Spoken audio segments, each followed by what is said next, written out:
Selamat pagi adik-adik, ibu dan bapak, serta saudara-saudara yang dikasihi Tuhan Yesus Kristus. Selamat berjumpa lagi dengan renungan satu hati dari GKJ Condong Catur. Hari ini Kamis 13 Januari 2022, renungan kita berjudul Semangat, Kekuatan Menanggung Penderitaan. Renungan ini masih relevan di tahun baru ini, karena keyakinan, kebenaran, dan semangat yang teguh sangat penting untuk bertahan dari masa-masa sulit. Ini adalah ungkapan dari Laila J.E. Untuk mengawali renungan ini, marilah kita berdoa. Allah Bapa kami yang bertahta di kerajaan surga mulia, kami mengucap syukur karena Bapa selalu menyertai kehidupan kami hingga pagi ini. Hari ini Bapa, kami boleh merasakan kesegaran dan kesehatan yang baru, serta sukacita untuk bertemu sapa dengan Tuhan melalui renungan satu hati. Kami mohon pimpinan Roh Kudus agar kami dapat mengerti sapaan dan teguran dari firman-Mu ini. Doa yang tiada sempurna ini kami alaskan dalam nama Putra-Mu yang tunggal, Tuhan Yesus Kristus.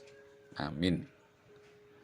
Renungan ini akan kita dasari dari kitab Amsal 18 yang akan dibacakan oleh adik Tistan, anak sekolah minggu GKJ Condong Catur. Silahkan adik Tistan. Bacaan firman Tuhan hari ini terambil dari Amsal 18 ayat 14 sampai 16. Orang yang bersemangat dapat menanggung penderitaannya, tetapi siapa akan memulihkan semangat yang patah? Hati orang berpengertian memperoleh pengetahuan, dan telinga orang bijak menuntut pengetahuan. Hadiah memberi keluasan kepada orang, membawa dia menghadap orang-orang besar. Amin. Demikian firman Tuhan. Puji Tuhan, terima kasih Dik Tristan dan juga Mbak Rachel yang telah menyiapkan tayangan ini dengan baik.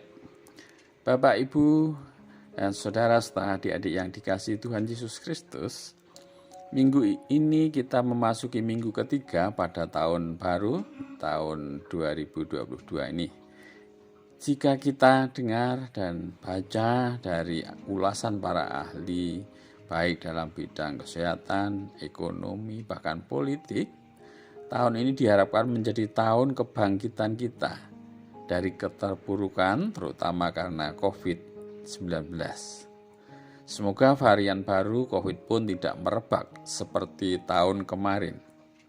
Akan tetapi, tidak bisa dipungkiri bahwa kekhawatiran dan keraguan pada tahun 2022 ini juga masih kita rasakan. Sangatlah perlu jemaat tetap bersemangat, karena semangat merupakan kekuatan untuk menanggung penderitaan. Jangan sampai kita patah semangat. Pengalaman sahabat kita yang terpapar COVID-19 beberapa waktu yang lalu mengatakan, ketika ia merasakan tubuhnya yang lemas, suhu badan naik, tidak ada selera makan, dan indera penciuman tidak dapat bekerja dengan baik, ia lalu memeriksakan diri ke laboratorium. Hasil pemeriksaan menunjukkan ia ternyata positif terpapar COVID-19. Saat itu ia langsung merasa lemas, tidak berdaya, semangatnya hilang. Hilangnya semangat membuat ia semakin terpuruk, serasa hidup akan segera berakhir dan merasa tidak bermakna lagi. Ia bersyukur ketika ada sahabatnya yang pernah terpapar COVID-19 datang dan mengunjungi dan menyampaikan pesannya agar selalu berpikir positif. Dan nasihat itu didengarnya dengan baik dan ia pun mengubah sikapnya. Ketika patah semangat, hidupnya serasa tidak bermakna. Sebaliknya, ketika semangat ada dalam dirinya, ia yakin akan pulih. Keyakinan ini membuatnya melakukan semua hal yang dapat memulihkan, upaya-upaya yang dapat memulihkan, dan akhirnya ia pulih dan sehat kembali.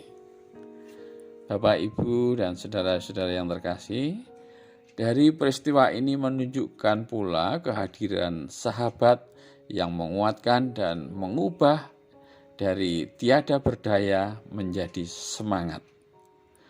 Bagaimana kita tidak mengubah hidup kita menjadi semangat jika sahabat yang hadir bersama kita adalah Tuhan, Allah kita sendiri, Yesus Kristus yang Maha Kuasa.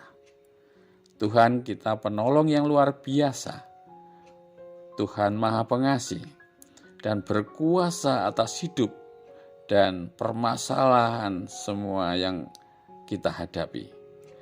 Tuhan yang selalu bersama kita, Sang Immanuel.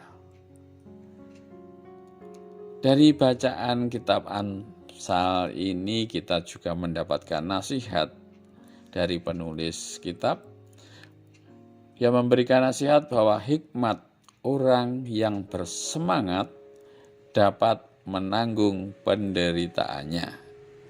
Nasihat ini mengajak kita berefleksi bahwa hilangnya semangat membuat kita tidak berdaya. Tetapi dengan semangat, penderitaan, penyakit, dan permasalahan lainnya dapat kita tanggung. Bahkan dari semua itu, sahabat sejati kita, Tuhan kita Yesus Kristus, pasti akan selalu hadir menjadi kawan yang setia mendampingi kita dalam segala perkara dan penderitaan dan ketidakpastian. Mari jaga relasi dengan sahabat kita yang sejati, Tuhan Yesus Kristus. Tuhan akan selalu menguatkan dan mendampingi seluruh perjalanan hidup kita. Baik kita yang sedang tumbuh sebagai anak-anak, sedang belajar sebagai pelajar dan mahasiswa, maupun sedang mencari pekerjaan, dan kita yang sudah berkeluarga dengan seluruh permasalahannya. Mari kita jaga relasi dengan sahabat kita yang selalu menguatkan, Tuhan kita Yesus Kristus. Amin. Bapak, Ibu, dan saudaraku yang terkasih, marilah kita berdoa sebagai penutup renungan satu hati ini. Tuhan Allah Bapa kami yang maha baik, puji syukur kami panjatkan atas firman-Mu pagi ini. Nah Tuhan, mampukan kami untuk memasuki hari baru ini dengan semangat, sukacita, serta penuh kesanggupan untuk lebih dekat padamu Tuhan. Sehingga kami semakin semangat dalam hidup ini, juga semakin semangat untuk saling melayani. Dalam nama Tuhan Yesus Kristus, kami panjatkan doa ini. Amin. Demikian renungan kita hari ini. Shalom.